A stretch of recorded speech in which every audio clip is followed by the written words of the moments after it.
Jadi waktu gue masih kecil, gue punya teman boneka yang gue namain Alvin. Ini biasa ya, setiap anak kecil punya imajinasi hebat yang bisa ngebuat mainan dan bonekanya itu seakan-akan hidup, berjalan, dan bahkan bisa diajak ngobrol. Gue yakin lu juga pasti gini waktu masih kecil. Tapi setelah gue pikir-pikir, kejadian ini gak gue alami waktu gue masih batita atau balita. Tapi pas gue udah setara kelas 1 SD, yang dimana gue udah lumayan gede. Semua ini terjadi gue yakin karena gue kena pengaruh obat yang dikonsumsi mak gue setiap hari. Gue ini tinggal di rusun kumuh cuma berdua sama mak gue. Ayah gue ceraiin mak gue sejak gue masih bayi. Dan semakin gede, gue semakin ngerti kalau mak gue ini tuh kecanduan narkoba.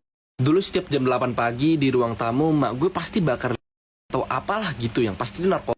Dan sialnya, asapnya itu kemana-mana. Kamar gue nggak kedap. Yang bikin asap bakaran mak gue itu selalu masuk lewat kolong pintu dan ventilasi. Setiap kali itu terjadi dan terhirup sama gue, Alvin hidup dan berjalan kesana kemari. Awalnya gue nggak tahu kalau itu bentuk dari halusinasi. Makanya gue takut.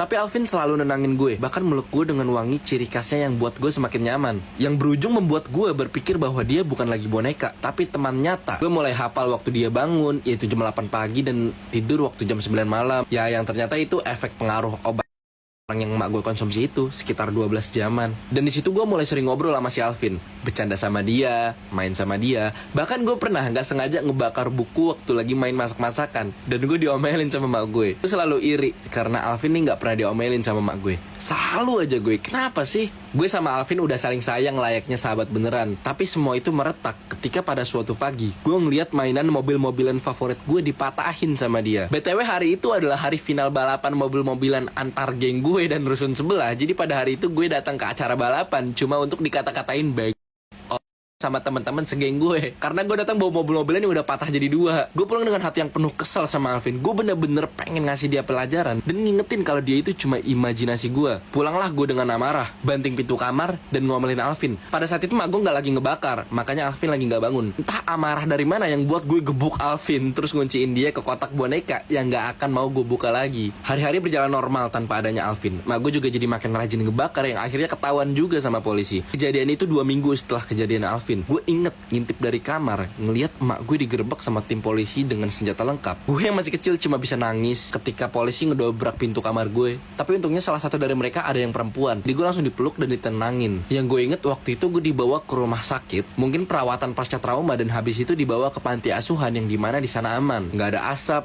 nggak ada halusinasi, dan pastinya nggak ada Alvin. Dan itulah cerita gue. Sekarang udah sekitar 17 tahun semenjak kejadian itu terjadi. Gue bener-bener lost kontak sama mamah kandung gue semenjak penggerbekan itu. Dan kemarin gue ditelepon pihak rusun bahwa akan diadakan penggusuran. Sebagai orang yang pernah tinggal, gue kembali ke sana buat kemas-kemas barang yang udah 17 tahun lamanya nggak disentuh. Gue lihat-lihat orang tamu gue, kamar mak gue, tumpukan mainan gue yang